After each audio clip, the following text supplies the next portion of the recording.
This is an article from my Clarity Substack, Clarity with Michael Oren. If you want to stay up to date with thoughtful insights, historical context, and a touch of honest reflection, then please consider subscribing. Thank you for listening. Failure for the state, victory for the society.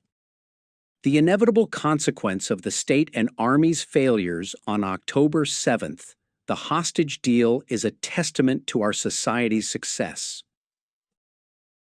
Outgoing President Joe Biden has described the hostage deal as a great diplomatic achievement. President-elect Donald Trump has called the deal EPIC. Iran is hailing it as a historic victory over the evil Zionists. In Gaza, Hamas terrorists and their supporters are triumphantly parading and firing their guns in the air. Ironically, the only people not reacting with unbridled joy. The reactions, in fact, are fragmented and often agonized, are we, the Israelis. For us, the return of the first 3 hostages is a moment of deep relief for some, and for others, profound sorrow. Fear will mix with anger, frustration with regret. While Biden and Trump both claim credit, Israeli leaders, political and military, are trying to escape the blame.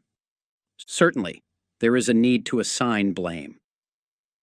The minute that thousands of terrorists broke through our border on October 7th, the hostage deal became inevitable. Israel could not at the same time gain total victory over Hamas and secure the hostages' release. The minute it became clear that increased military pressure on the terrorists would not force them to free the hostages, but to shoot them, the deal became inevitable. As long as it holds a single hostage, Hamas knows it will survive. As long as a single hostage remains in Gaza, Israel cannot fully live. And yet, even when forced to decide between 2 massive evils, even when grappling with painfully conflicted emotions, Israelis can also claim victory. It is, in fact, the most basic and durable victory of all. It is the victory of a society that did not collapse when our state failed us, a society which, on the contrary, united and grew stronger. Some 80% of Israelis volunteered to support the war effort, picking fruit, feeding soldiers, housing the displaced. More than 360,000 reservists left their homes, their families, and their lives to go out and fight. Many served hundreds of days, and some for the entire length of the war.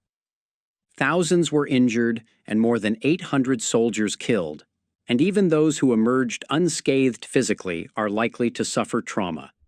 Yet they rarely complained and never stopped fighting. Where else in the free world would this happen? Who is willing to pick up a gun and fight for Belgium today? For Spain, we are a people who fought not only on one front, but on 7. Overcoming insurmountable obstacles to achieve one of history's greatest military successes. We are a people who stood in the face of a tsunami of hatred, accused of war crimes and genocide, yet never gave in to self-doubt. We know we are innocent of those charges, who we are, and what we are fighting for. Most importantly, we are a society that never abandoned our fundamental value, which is love of life. The principle that all Israel is responsible for one another. What Hamas sees as a weakness is in reality our greatest strength. The terrorists can claim a tactical victory, but our victory is moral, deep, and long-lasting. The deal is not the result of our failure to destroy Hamas, but of our refusal to do so at the expense of the hostages. The return of Romy, Doron, and Emily reminds us of who and what we are, and that Israel, notwithstanding the failures of October 7th, is very much worth fighting for. This article is adapted from an earlier version that appeared in Hebrew in Ynet on January 18, 2025. This has been another article from Clarity. If you found value in these words, if they made you think or feel, then please consider subscribing. Thank you for listening.